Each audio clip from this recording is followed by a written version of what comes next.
let's talk about Airbnbs or home rentals.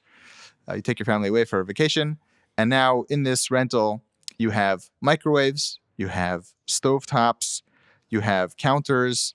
Can you briefly address the issues of these different items? So, even though we said there was a heter for stam kalim, that's only b'diavad. That's after the fact, or you're in a tight situation. You don't take a vacation and just rely on that lechatchila.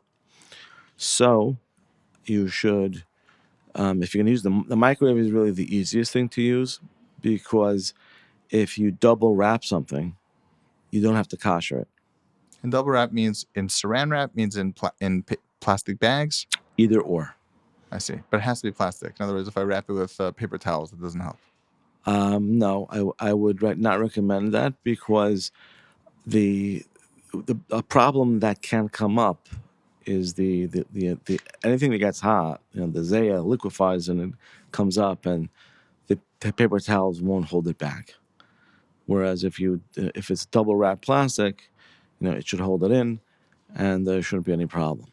Stovetops, there might be dirt or grime on the stove itself, but the actual coils, can I just put my kosher pot on top of the coils and use it like that? There are different types of ranges. If it's a gas range, with the old-fashioned fire that goes on, so you can just clean the grate and put the fire on for 20 minutes, and then it's considered kosher, and then you can cook your food.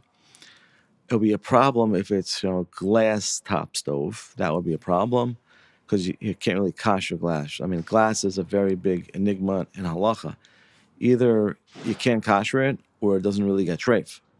So of course, not on Pesach, Ashkenazim, B'diavad and Shasat Chag, they might be miracle, but never in a lechatchila setting. And what people do is, you don't have to kosher it. You put something. There's a mat that's made to go over these glass top stoves. It's called a lomi mat, Lomi, and you put that on top of and it's a hefsek, so it divides between the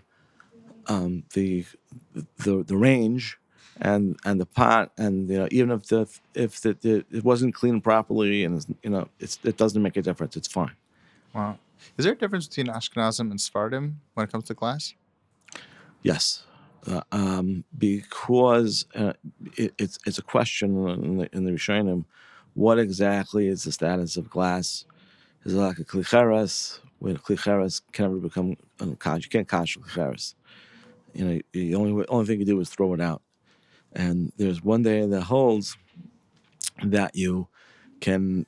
Not only is it not like klicheres is better, because it's not boleya, meaning it doesn't absorb any time at all. So we discussed microwaves, stovetops. What about the countertops? Do you have to do anything with them? The countertop is a little bit of an issue, because perhaps there was some hot non-kosher food there.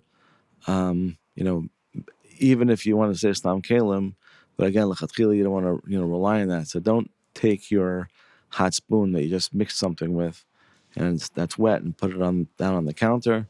Better to put some plastic down or on it to make a little separation between the kalim that you're using to prepare food now and the countertop. And what about the kettles? It seems like every Airbnb has a nice kettle on top, and you make your coffee with the kettle on top. Is kettle's just used for hot water? Can you just use any kettle you find in Airbnb? Yes, no problem with using a kettle. It's even if, again, someone would use it for something other than water, there's a principle that you with kashrus, roiv of tashmishim is how you don on a kli. You don't have to assume it was made with with something else, that he made his vegetable soup or chicken soup in there, and you can use it for plain hot water, no problem.